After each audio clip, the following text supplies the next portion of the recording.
Hello, Huxley. Hello. Hi. Oh my goodness. Welcome. So lovely to meet you. Lovely to meet you. You look amazing. Thank you. I'm actually feeling very underdressed. Can we please take a minute? Talk me through what you're both wearing. Corporate casual. Yeah. Yeah, it's a bit queer wizard is kind of I'm wizardy. loving Queer Wizard. There is so much exquisite stuff in here. It's almost like my senses are having a disco at the moment.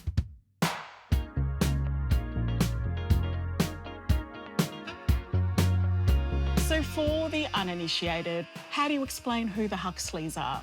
We're mainly visual artists, so we work with photographic and video. But to create those worlds, we make costumes. Try and make everything as queer and fabulous and extreme as possible.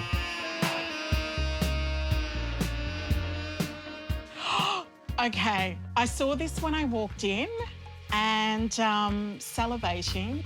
The NGV had a night called Art of Bloom, which was where they invited florists mainly to do artworks, but we also were asked to perform. So we made this costume inspired by lilies. So how long would it take to make this entire outfit? To make the costumes takes weeks. Each of these, like, it's a jewel to hand tied on one at a time, so it's quite meditative. If we got paid an hourly rate, we'd be really rich. We're not at all. Tell me about the role of comfort and practicality in your designs. Well, when we design them, there's actually no consideration for vision, for breathing, and we've learnt the hard way. One time we didn't have arms.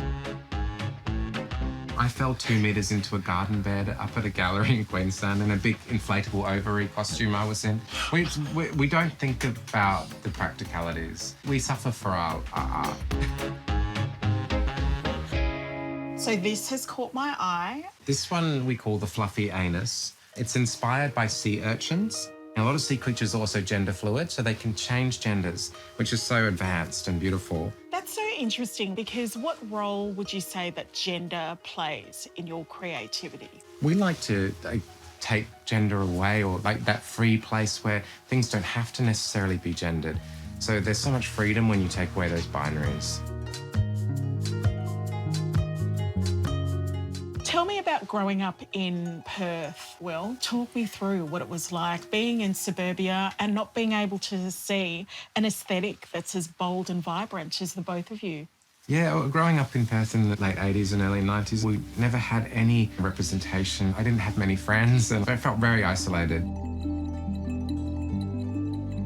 And it wasn't until I saw heroes in magazines and people like David Bowie or Prince, they were just like something to dream of.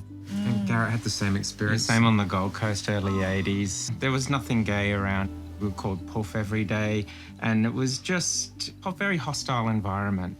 And the reason why we dedicate a lot of our work to our queer elders is because they meant so much to us. That's the only representation you could see of you.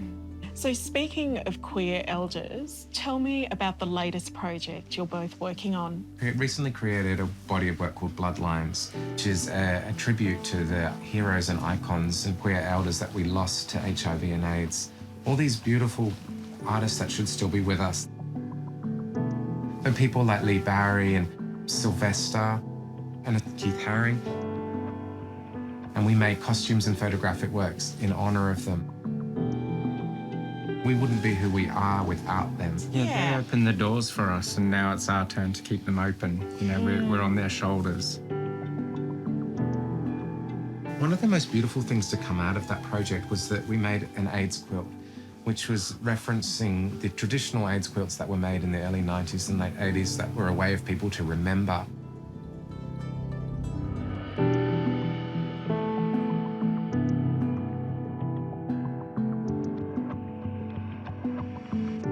So we created one for the artists that we lost. And then we invited community to come in and work with us and bring in images of their heroes and voices that we didn't know, and we learnt so much.